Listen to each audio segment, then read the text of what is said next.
ego comes and stops us in our tracks.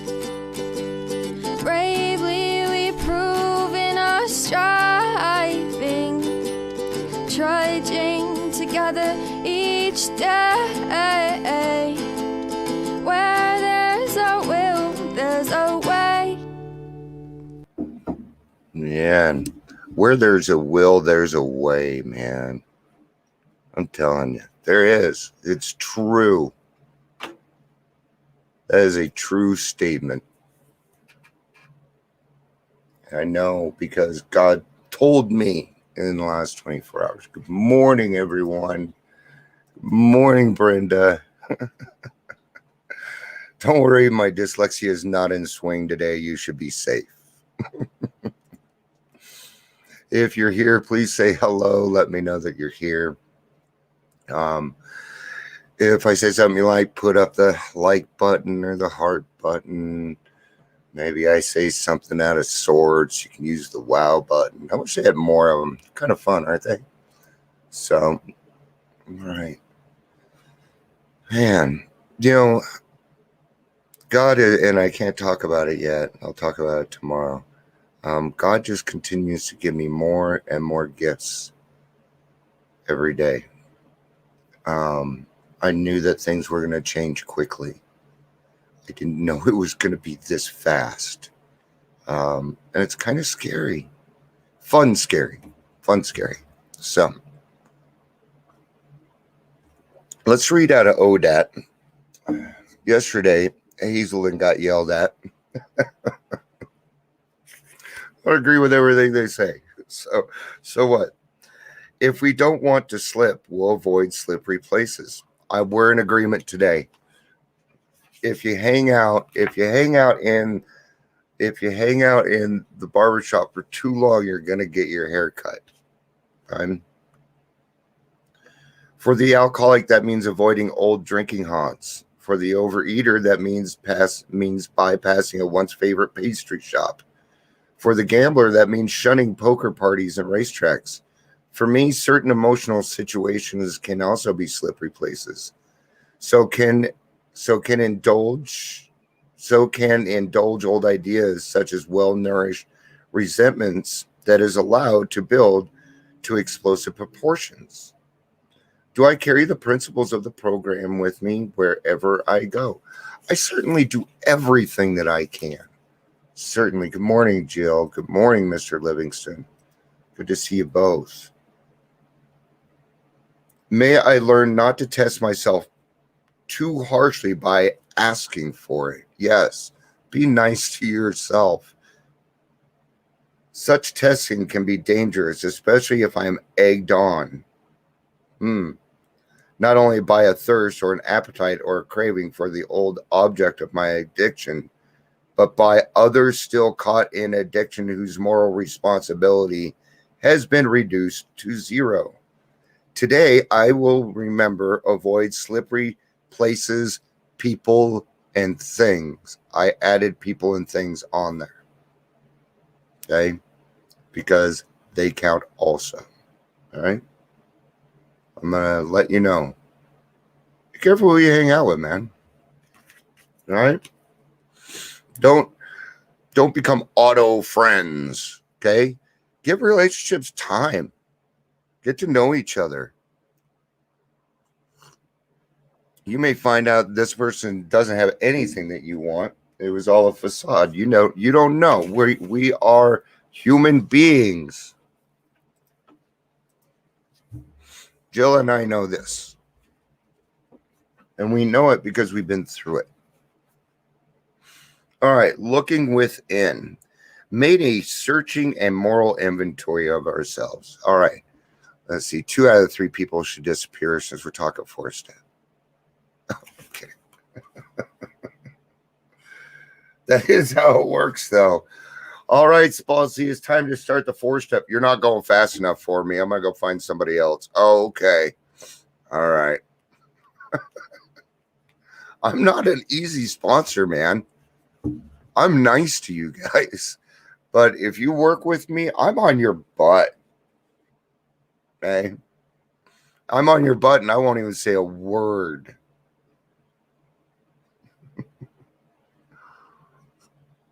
I so love this program with everything that I have. All right. Creation gave us instincts for a purpose. Without them, we wouldn't be complete human beings. If men and women didn't exert themselves to be secure in their persons, made no effort to harvest food or construct shelter, there would be no survival. If they didn't reproduce, the earth wouldn't be populated. If there were no social instincts, if men cared nothing for society or one another, there would be no society. So these desires for the sex relations, for material and emotional security, for companionship, are perfectly necessary and right and surely God-given. Yet these instincts, so necessary for our existence, often far exceed their proper function. So the thing is we are, for as much as we love fact, we are a group of people that are driven by our instincts, okay?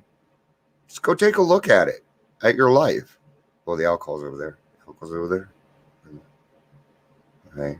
You need to have instincts to get that done, okay? Because you're going to know what people are doing, how they're doing it, when they're going to do it, okay? And this is all stuff that you guys know and are probably starting to utilize again in your program, okay? But they can be dangerous. So our instincts, now my instincts are like red flags. If somebody does something, I might get a red flag. Those are my instincts. Or I'll talk to somebody, my instinct tells me that this person's doing well, that they're willing, okay? That's as far as I take it. That's what my instincts are for. They belong in that arena. From there, they don't really belong anywhere else. That's just my instincts are to guide me, not to control what it is that I'm going to be doing. That is God's job. Yet these instincts, so necessary for our existence, often far exceed their proper function. Powerfully, blindly, and many times subtly, they drive us, dominate us, insist upon ruling our lives. Our desires for sex, for material, emotional security, and for important place in society often tyrannize us.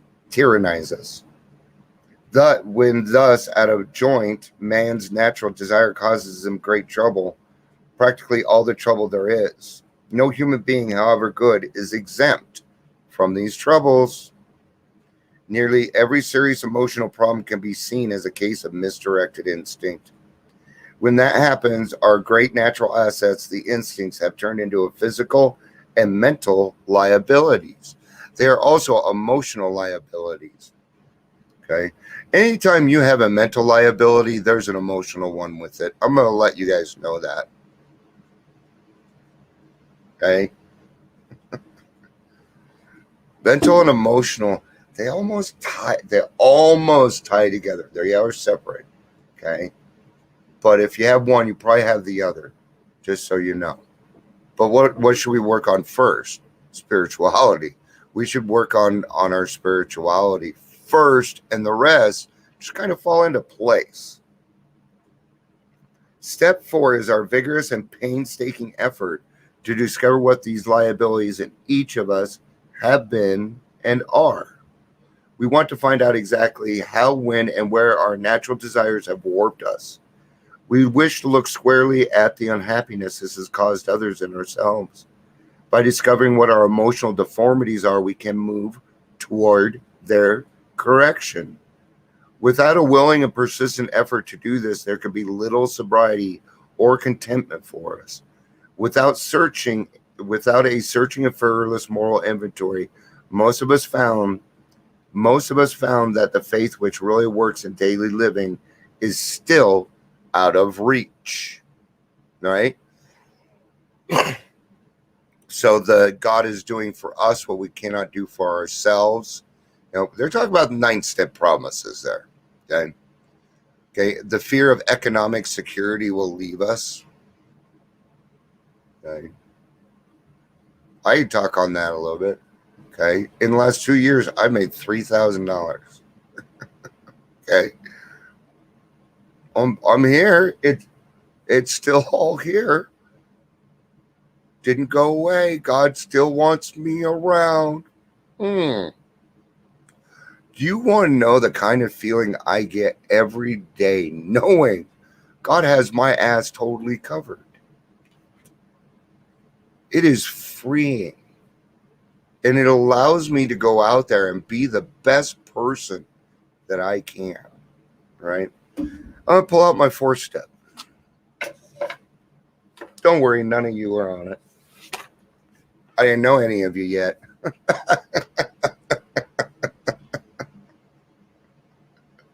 Laugh at that. That's funny. All right. So I'm just going to give a quick synopsis. All right. A 4-step is a fearless and moral inventory. It takes time. This is list 1. Okay. And you can see I have lists halfway through this freaking book. And they're still going. Right? This was the key. This is what my sponsor taught me. He said, what you're going to do is you're going to grab your notebook that nobody else can ever read. My wife doesn't touch this, and I trust her. Right? And I keep this to remind me this is how it's done. Okay? That's why I have it, because I can't remember this. I'm going to have to go through it a couple more times before I remember it, right? Right. So, but the key is to sit down for 15, 20 minutes, right? Not get into particulars, no particulars. I'm going to give you guys some examples, all right? But I don't mind. I've worked through my shit. My mom, I put here, treats me differently than other kids. Do you guys see me getting into any particular here? No, this was a resentment that I had. Narrowed it down. That's what it was. So I was told I'm not allowed to write beyond the line. Okay? 1 sentence. And this worked very well. Okay? And I followed direction. Wow, that's kind of cool. But I just set up all my, our website came out, blah, blah, put together all the calendars, and now my phone tells me when shit comes up. It's almost like we're a business. On the next page, because now my mom's number 1, right?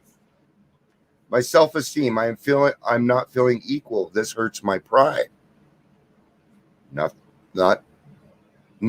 My mom put me away when I was 14, and it fucked with me, and it did this, and it did that. Right? Right? And you guys are not going to take that seriously, because we know that you guys know me well enough that I'm not. Did it affect my pocketbook? Yes. Ambitions. I want to be treated like other kids. See, I did. Look at how easy it is. Security. I want to know I am equal. Okay. Nice and easy. 15, 20 minutes, right? Then you put it away. You take it.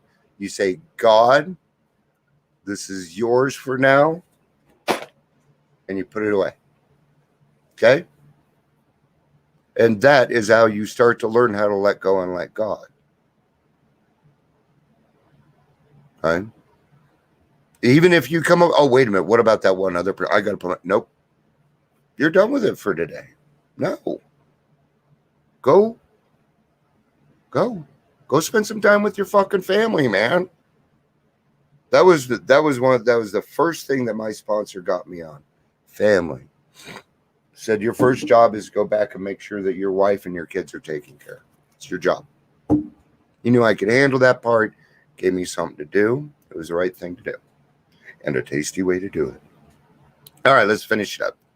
Step 4 is a vigorous and painstaking effort to discover what the liabilities in each of us have been and are. They don't go away. We come into agreement with them. You're going to utilize them again one day, believe it or not.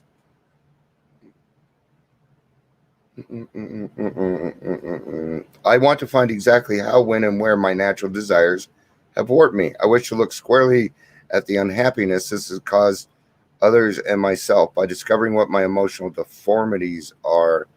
All they did was steal it straight out of the book. This is exactly what I just read, but they changed some of the words. All right. To resolve ambivalent feelings, I need to feel a strong and helpful sense of myself. Okay, this is theirs.